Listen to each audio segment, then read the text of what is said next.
it's Hannah from the Velma Teague Library. Welcome to Teen Storytime. This month in April, it's National Poetry Month. So we've decided to share some books with you about or containing poetry. So poetry doesn't have to just mean an anthology of poems written by somebody really old like Robert Frost or Shakespeare. There are modern books that are written in verse just like this.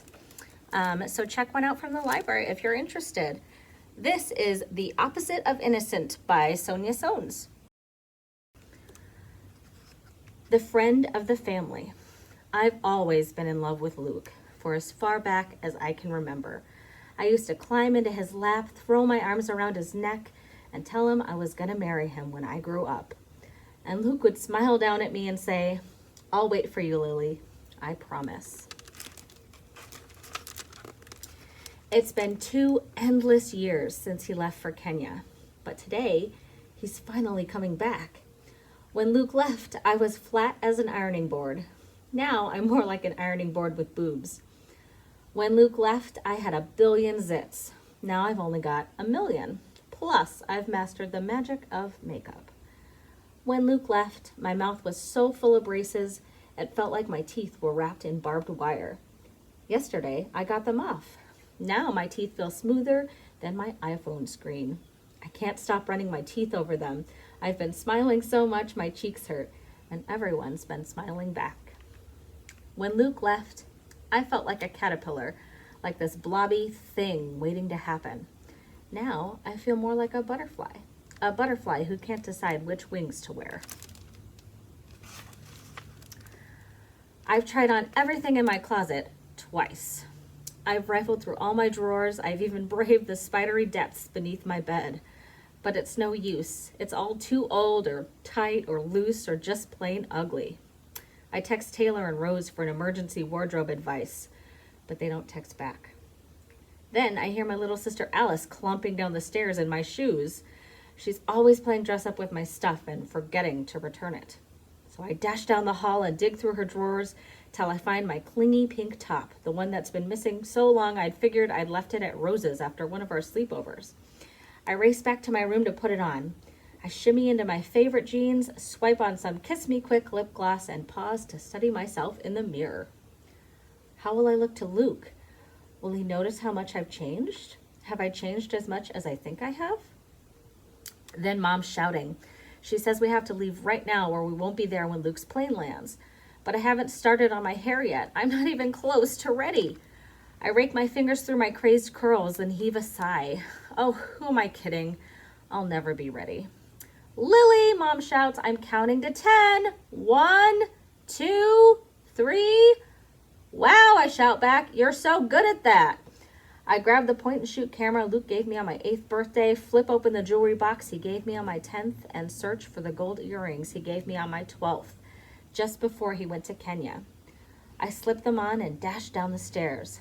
Dad's standing by the door sending a text. I ask him how I look. He says, "Great," without even glancing up.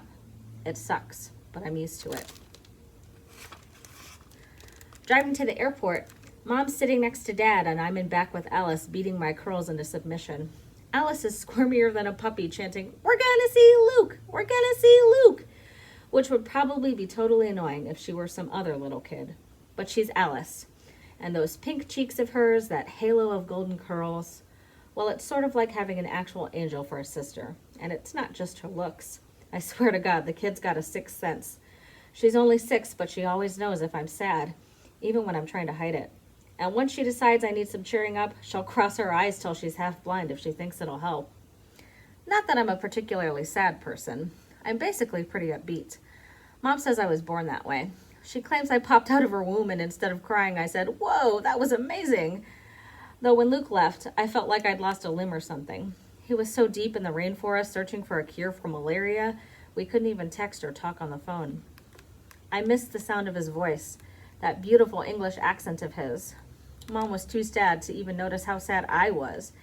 And as usual, Dad worked late most nights, or just sat in front of the TV watching sports. But Alice never left my side, putting on ballet recitals for me, prancing around in her tutu nonstop, doing her best to distract me. And whenever I got a little weepy, she'd pop my camera into my hands, telling me she needed a new headshot, and as soon as I started snapping away, I'd begin to feel better. Suddenly, Alice spots the first sign for the airport and ramps up her chanting, "Luke, Luke, Luke, Luke, Luke." Now it is totally annoying.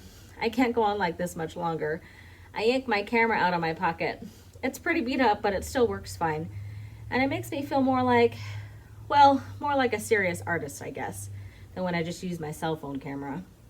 I focus my lens on Alice and say, "Stop chanting. I want to get a picture of you without your mouth open." "You're not the boss of me," she says, but then she flashes her most angelic smile. The kid could win a cuteness contest, seriously. It was Alice who got me into photography. She was such an adorable baby. I just had to take her picture, pretty much all the time. And then I started taking pictures of everything else. In baggage claim, my heart's thumping like crazy. As I stare down the long hallway trying to spot Luke in the crowd, I feel like maybe I'm gonna swoon, like I'm the heroine of one of those love stories I'm always reading. And as I wait for my first glimpse of him, my whole life seems to hold its breath. Then, there he is, waving at us and smiling, looking tan and sort of lumberjackish, and even more beautiful than I remember. I snap a photo to try to capture it. Then Alice is slipping her hand into mine, whispering, "He's home." And Luke's rushing over, pulling my parents into a hug. Was he always that much taller than Dad? Now he's lifting Alice right off her feet, swinging her around, and now he's swinging her down back to earth, reaching for me, saying, "Lily, my Lily, you've turned into a woman while I was gone." Oh my God. And then Luke's wrapping his arms around me, and for a few seconds, while my cheeks pressed against his heart, everything is perfect. All right, that's The Opposite of Innocent by Sonja Sones. You'll have to check it out from the library if you want to see what happens. See you next time. Bye.